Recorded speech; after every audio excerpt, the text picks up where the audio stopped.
hena kadibeti gorire hado gakiariririo muno na nikafeel manze it is good pia tukaleta kadibeti hapa hivi tukao tukiulizana between Kikuyu secular artists aini Mugithi na gospel artists wa Kikuyu ni wagani wanakuwa very supportive kwa upcoming artists.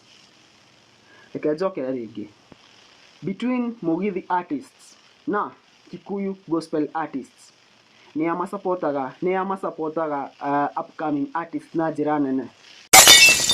Hapo hivyo nimechini na Holy J. Subscribe to Holy J. Holy J TV, are you holy? Watu wangu, hii ni story nimekuwa nikiangalia pale hivyo sana after nimekutoka kwa debate mahali na draw ya case study ya aini eri omwe wa gospel na omwe wa secular. Haya ni aini tukoletwo tukiona na njira nene muno in the Kikuyu industry. Omwe are Sammy Irungu no yogi are SAMIDOH. Toka tukiangalia the cases zenye wamekuwa kisaidiana, kama wamekuwa kisupport upcoming artists, the level at which wamekuwa kisupport upcoming artists, ndio tuweze kumaliza hii vita ya upcoming secular artists na gospel artists ni wagani wana support upcoming artists. Todone derati ikoreto ekiariririo muno. Mosby anasema gospel artists ni scam. Gospel artist is a scam. Na tutachukua case study ya wasanii wawili. Kama ulisoma pale hivyo, kama ulikuwa keen kwa darasa unajua case study ni nini. Na nilikuwa naangalia mtandao za hawa wasanii. Nilikuwa naangalia mtandao ya Sammy Irungu pale hivyo vile amekuwa kipost nini na pia SAMIDOH pale hivyo vile amekuwa kipost. Na my conclusion is this. My conclusion and my findings zinaniambia ati gospel artists, they don't support upcoming artists. Na nikisema hivi nataka tutoe Dread turute Kiegei Reverend Ben na turute Karagwa Muraya. Aya giothe gutiro supportaga upcoming artists. Na hii ni study niliona kwa some of the artists ikiwemo our case study of the day Sammy Irungu. Na the other side nikiruka kwa SAMIDOH kwa mtandao yake ya Facebook, nilikuwa naona like recently SAMIDOH alitumia the traffic that he had ya hii time ya Karen Nyamu na Edi Nderito just this weekend kupost an upcoming artist na kupost link yake pale hivyo ndio aweze kupata views. Na ikakuwa story ilikuwa inanisumbua sana kwa akili nikishangaa what is really happening to our gospel artists. What is really happening? Ati muinita SAMIDOH no ahuthire therea ena traffic nene muno online ko market upcoming artist. No muini wa gospel afadhali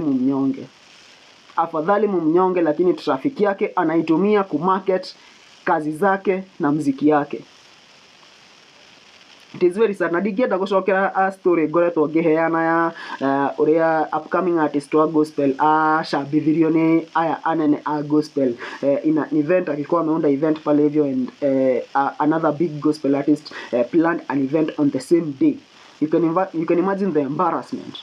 Uthondekete igongona riaku wirigireire aini aya nimeguka magusupport ugakora muini ungi munene ni athondeka igongona riake o muthenya ucio.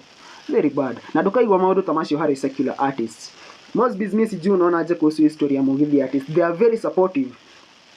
Na to SAMIDOH wika nimekuwa nikiona some other artists, some other Mugithi artists wana post upcoming artists pale hivyo niona mundu reu ta 90k come so athianagia na BM moja ukomufundithia wira ki. And the last time I checked, Sammy Irungu had a scandal with an upcoming artist. Muini mare maeke collab nake. No, the energy that Sammy Irungu gave on that song was negative. In that hiyo wimbo hata hatukuijua, that song was poorly produced just because it's an upcoming artist. And it is very shameful. Yodo inake hake gimono. Ama mko na msanii wa gospel mwenye amesupport upcoming artist isipokuwa tiga tu Reverend Ben Kiegei na Karagwa Muraya ni agiteithirie Triza Zebe doyo ina atakanyoni.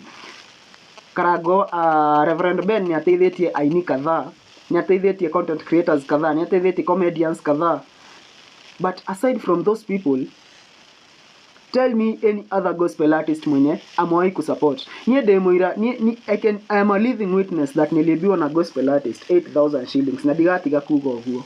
Na juga riria ngagia views nyingi ni ngamwoneka. haha king'ang'ani. Anyway guys, what do you think about this story? Mawoni manyu megie uhoro uyu. No nyende menye mawoni manyu megie uhoro uyu.